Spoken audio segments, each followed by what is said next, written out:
하나님은 선택함을 받은 이스라엘 백성들의 구원자이십니다.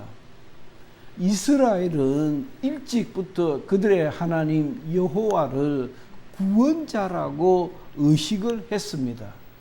특별히 하나님은 전능하시고 전지하시고 무소부재하시고 스스로 계시는 정말 초능력의 굉장한 절대자이지만은 특별히 이스라엘은 그 민족, 하나님의 chosen people, 선택받은 백성이라는 자부심을 가지고 있었던 그 민족은, 그 나라는 하나님의 말씀을 받았고 율법이라는 하나님의 말씀을 받아 그 말씀대로 살면 하나님께서 우리에게 복을 주실 것이라는 그런 확신을 가지고 있었어요.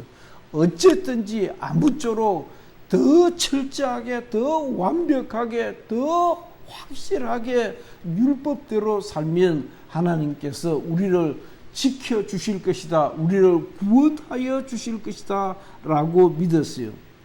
하나님, 그는 상천하지에 하늘 아래 땅 위에 오직 유일하신 한 분 하나님으로 만물을 지으신 창조주, 조물주이시고 만물을 다스리시는 주제자, 주관자이시고 최후의 종말의 날에 심판하시는 심판자이시다는 것입니다.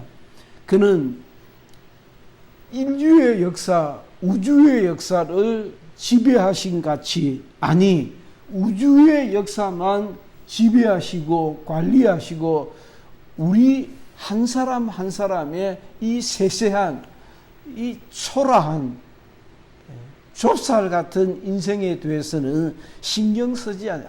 그런 거는 내가 신경 안 쓴다 하는 그런 하나님이 아니시고, 그는 우주 만물을 지으시고 관리하시고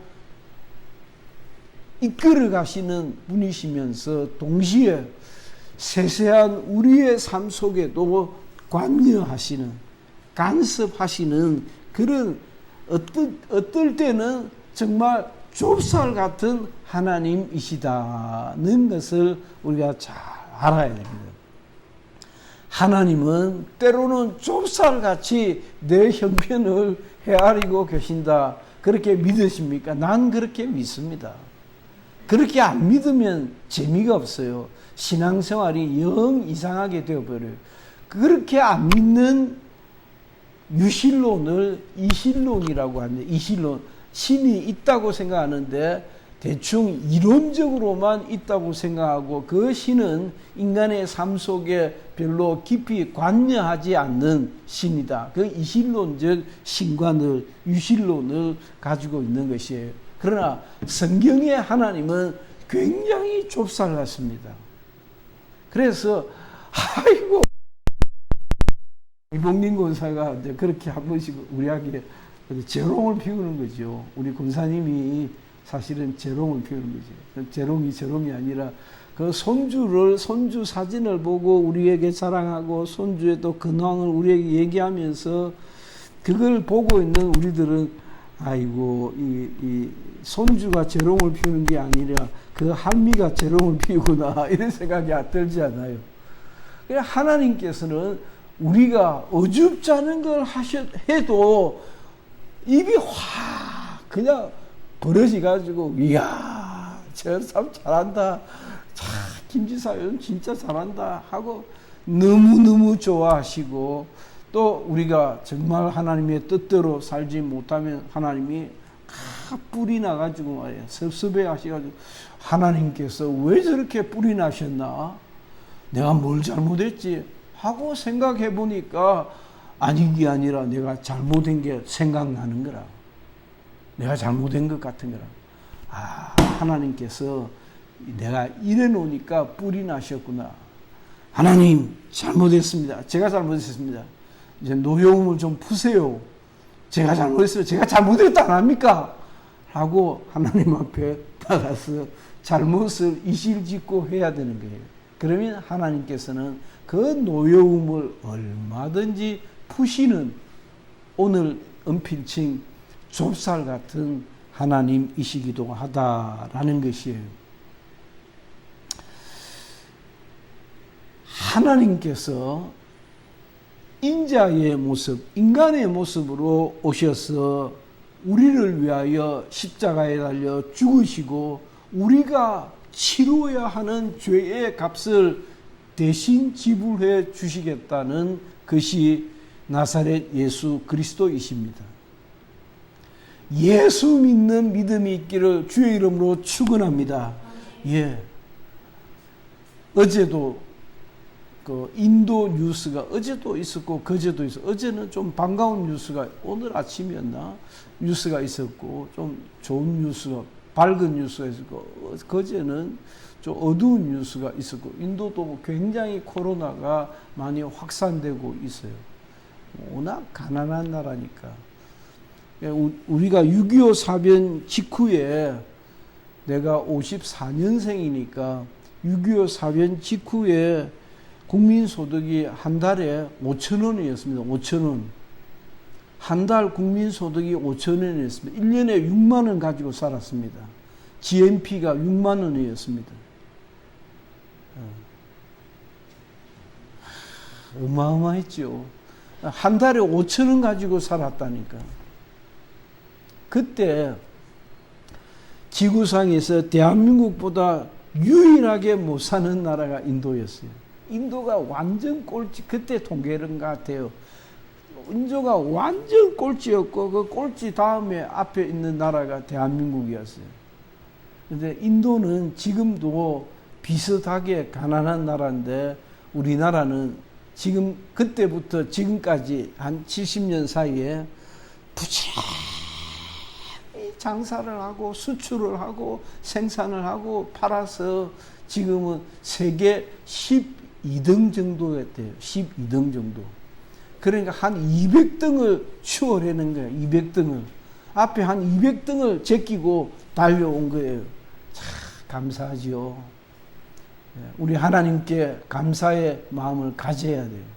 우리 하나님께서 미국이라는 좋은 나라를 만나게 해 주셨고, 일본이라는 좋은 이웃을 만나게 해 주셔서 부지런히 그 잘 사는 나라들을 본받고 추월하려고 하다 보니까 어느새 한 200등을 추월해 가지고 우리는 세계 10위권 경제 강국이 된 것이에요. 이렇게 하나님께서 잘 먹고 잘 살 수 있는, 그러니까 우리가 어느 때 뷔페, 굳이 뷔페 안 가도 우리가 집에서 먹는 날도 보면은, 이야, 세종대왕보다 더 잘 먹는다. 세종대왕보다도 더 잘 먹는다 생각이 들어요. 세종대왕도 이렇게 맛있는 거 다 못 먹어봤을 것 같아요. 그러니까 내가 초등학교 고학년 때만 해도 83명이었습니다. 한 반에 83명이었는데 83번까지 내가 기억이 나니까, 이게 저는 그때 키가 커가지고 완전히 교실 제일 끝에 딱 붙은 데 가지고 의자를 워낙 촘촘하게 놓았으니까, 그래가지고 일어서기도 불편하더라고요. 그렇게 83명까지 있었어요. 그 83명 중에 소풍을 가면 바나나를 가져오는 애가 한 반에 하나님이 없었어요. 하나님이 없었어요. 지금은 바나나가 국민 과일 아닙니까? 바나나 누가 보고 아이고 바나나 그래 합니까? 그런데 그 한 놈이 목욕탕 아들이었는데 가져오면 안 나눠 먹었어요. 선생님 한쪽 주고 지 혼자 숨어가지고 날라 먹고 안 나눠 먹었어요. 그래서 우리는 완전히 뻥 쪄가지고 침지를 정도로, 그게 내 마음이 그대로 기억이 나거든. 나도 한 입 먹어봤으면 그 기억이 그대로 남아있거든. 그러니까 대한민국이 얼마나 살기가 좋냐 이 말이에요. 이 살기 좋은 나라를 만드시는 하나님께 우리가 얼마나 열심히 일해서 주의를 해야 되겠냐 하는 것이 저의 생각이에요. 이스라엘 백성들은 제사장이라는 아주 특별한 직분의 지도자가 있었습니다. 그 제사장은 이 세상과 하나님 사이의 중재자로서 굳이 왕뿐만이 아니고 굳이 백성들만이 아니고 이 세상 만사를 비가 오지 않으면 하나님 왜 이렇게 비가 안 옵니까? 비를 내려주십시오 라고 백성들과 왕과 백성들을 다 데리고 기도처로 올라가서 하나님 비 내려주세요.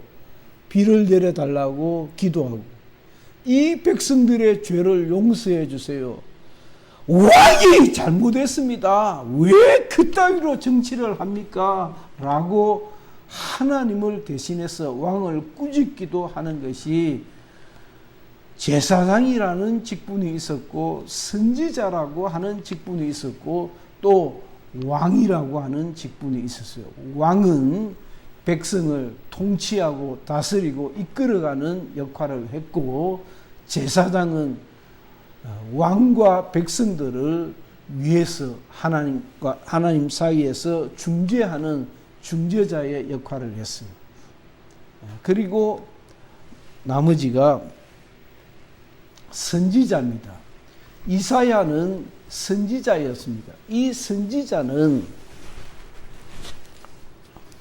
왕이여 왜 그따위 짓을 했습니까? 라고 왕을 향하여 유일하게 큰 소리로 나무랄 수 있는 사람이 선지자였어요.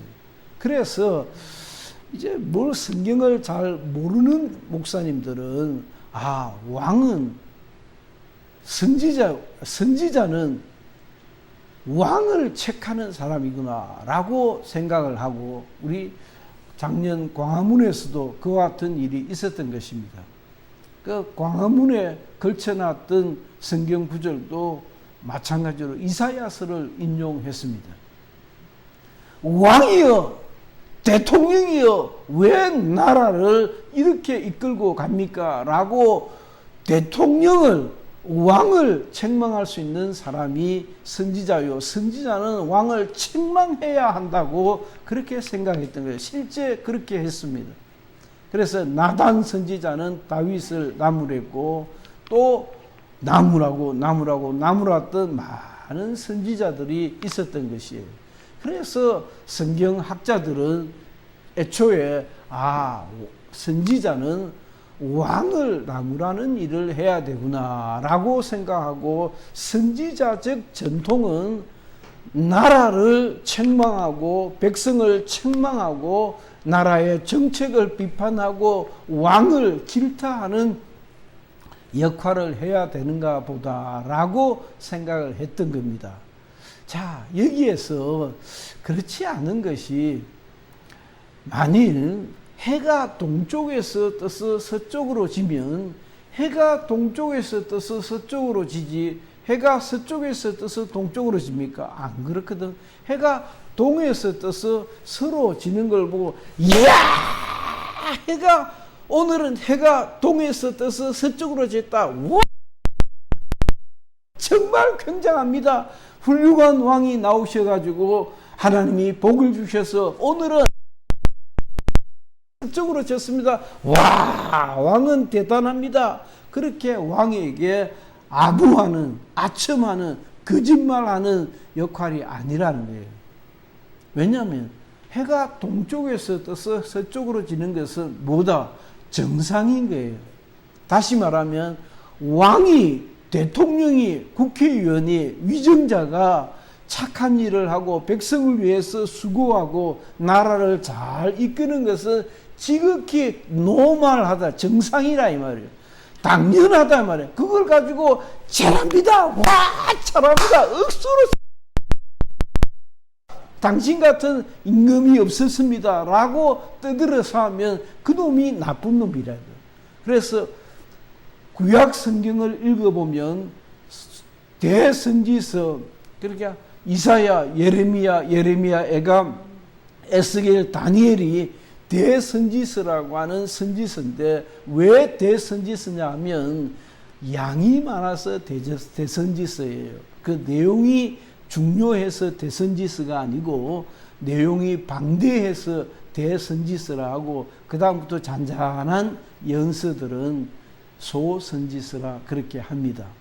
이 대선지서, 소선지서에 나오는 선지자들은 나라의 임금에 대해서 칭찬할 필요가 없었던 거예요. 왜냐하면 잘하는 것이 당연하니까. 하나님께서 왕으로 세워주셨는데 왕은 백성의 발을 부지런히 닦고 백성이 잘 먹고 잘 살 수 있도록 해야지. 아니 같은 놈이 그게 대통령입니까?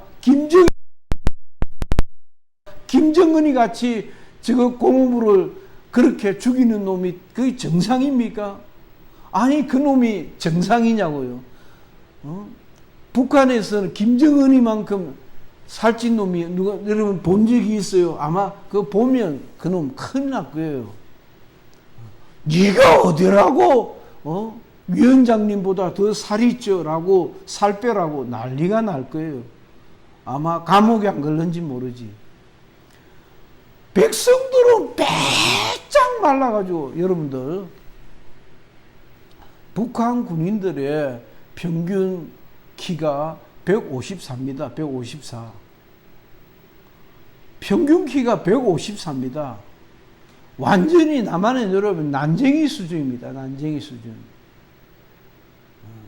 백성들은 못 먹고 못 입고 춥고 떨고 그렇게 살고 지는 배가 터지도록 처먹고 돌아다니고 그 형제간들도 마찬가지고. 그러니 칭찬 들을 일이 없는 거죠. 선지자들은 왕에 대하여 왕참 훌륭합니다. 굉장합니다. 참 대단합니다. 성군이롭습니다. 그렇게 할 필요가 없는 게 왕은 당연히 백성들을 잘 섬겨야 되는 사람이니까. 그래서 이사야서도 마찬가지로 이사야 39장까지 참 재미있어요. 이사야서는 66장까지 있습니다. 성경이 몇 장까지 있지요? 66권이 있어요.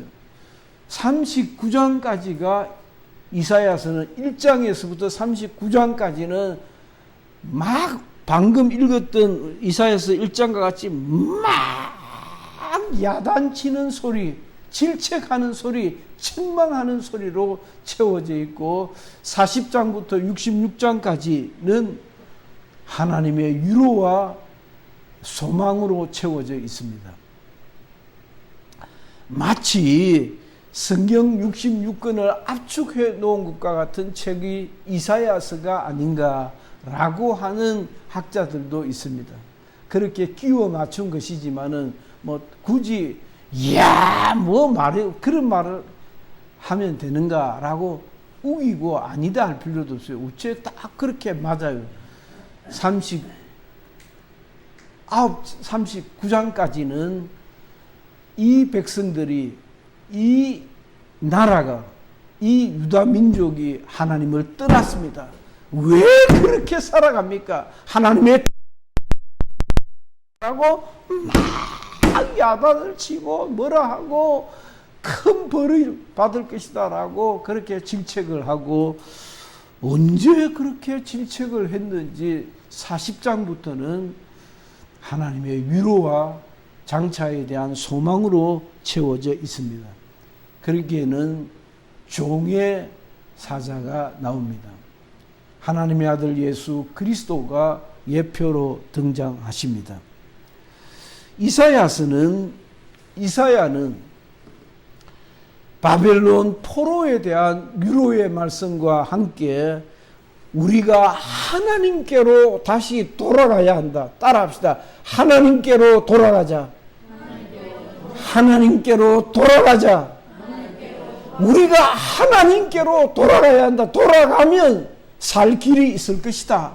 라고 막 그렇게 야단을 치고 그렇게 뭐라 하고 그렇게 공포를 조성하는 것 같이 위협하던 이사야가 하나님이 너희를 지켜주실 것이다. 너희들이 돌았으면, 언제라도 돌았으면, 하나님께로 돌아오면 너희의 하나님이 우리를 인도하실 것이다 라고 하나님의 위로와 소망을 이스라엘 백성들에게 전하고 있습니다. 그리스도인은 거듭난 하나님의 자녀들입니다. 우리는 새로운 삶을 살아가는 것입니다. 어제도 제가 근무했던 주일신문의 기자인 한 청년이 찾아와서 진지하게 얘기들을 좀 나누고 했었는데, 고려대학을 나온 아이인데, 그래요. 우리는 그리스도인입니다. 자, 따라합시다. 나는 그리스도인이다. 나는 예수쟁이다. 나는 예수쟁이다. 나는 예수쟁이다. 나는 예수 믿는 사람이다 라는 뜻이에요. 예수 믿는 사람은 거듭난 하나님의 자녀들입니다. 하나님의 자녀들은 하나님의 자녀답게 살아야 되는 거예요. 거듭난 그리스도인들은 율법을 외면하지 않습니다. 하나님만 섬기고 하나님의 뜻대로 살고 착한 일을 많이 할 수 있기를 주의 이름으로 축원합니다. 착한 일을 많이 하고 공을 들여야 구원받는 것이 아니라 구원받은 하나님의 자녀가 되었기 때문에 거듭난 자녀로서 다시 한번 율법의 삶을 사는 것이에요. 그래서 율법이 폐하여진 것 같지 않다. 다시 율법이 내가 갈라디아서 2장 20절 말씀과 같이 내가 그리스도 안에서 그리스도와 함께 죽었습니다.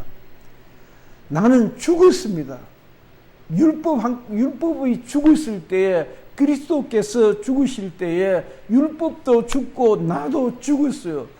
예수 그리스도 살아나실 때에 나도 살고 율법도 살아나고 내가 새로운 삶을 살게 되는 것입니다.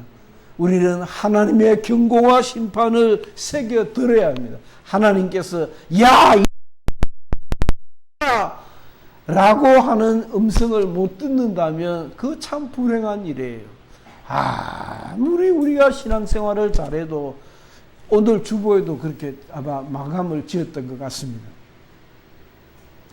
그리스도인은 최후의 속죄의 삶을 사는 것입니다. 속죄하듯이 사는 것입니다. 내가 무슨 죽을 죄를 졌는데 그게 아니고 정말 하나님 앞에 볼 때 제가 죽을 죄를 졌습니다. 주님만 생각하면 눈물밖에 나지 않습니다. 제가 주님만 생각하면 눈물이 앞을 가립니다. 하나님의 경고와 심판을 깊이 새겨서 내가 하나님께서 용서할 수 없는 죄인을 용서하셨도다 라고 하나님의 은혜에 감격할 수 있는 마음이 매일같이 우리에게 있어야 돼요. 그렇지만 두 번째, 그러나 언제까지 나는 죄인이다 라고 그렇게 패가망신으로 살아가는 것이 아니고 그렇게 절망해서 사는 것이 아니고 주님이 나를 일으켜 세워주셨다라고 생각하고 우리 주님께서 나 그 생각이 들거든요. 우리 김건희 집사님도 처음 예수 믿을 때 참 뜨겁게 예수 영접했습니다. 김건희 집사님만 그럴까요? 여러분들 한 사람 한 사람이 다 그만한 경험들을 가지고 있을 겁니다. 우리는 다 나름의 자기 나름의 뜨거운 감동으로 예수 믿게 되었습니다. 나 예수 믿게 되었습니다. 그때 그 생각이 나거든요. 중학교 1학년도 아니었을 때에 정말 그 의자도 없는 나무로 된 그 예배당에 그때는 그런 교회가 많았으니까 그 바닥에서 주님이 나를 일으켜 세우신 것 같은 그런 느낌이 들거든요. 내가 괴로워할 때 막 괴로워하고 감격해하고 그 두 마음이 막 예수 알게 되어서 내 죄가 미워서 괴로워하고 예수 알게 되어서 기뻐하는 그 복잡한 심정들로 막 엉켜서 힘들어할 때에 주님이 야 이동훈 너 일어나 라고 하시는 것 같은 그 느낌이 지금도 생생하거든. 생생하거든.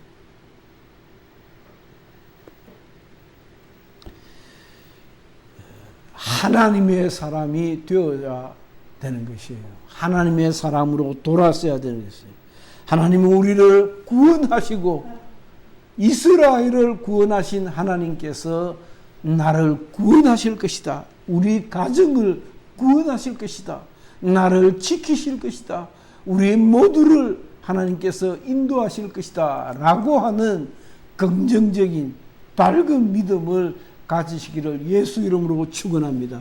나는 부족하고 나는 절망적이었지만은 나는 정말 주님의 관심을 끌만한 그런 아무런 조건이 없었지만은 주님은 나를 받아주셨다. 정말 생각하면 어떻게 그 심정을 표현할 수가 없어요.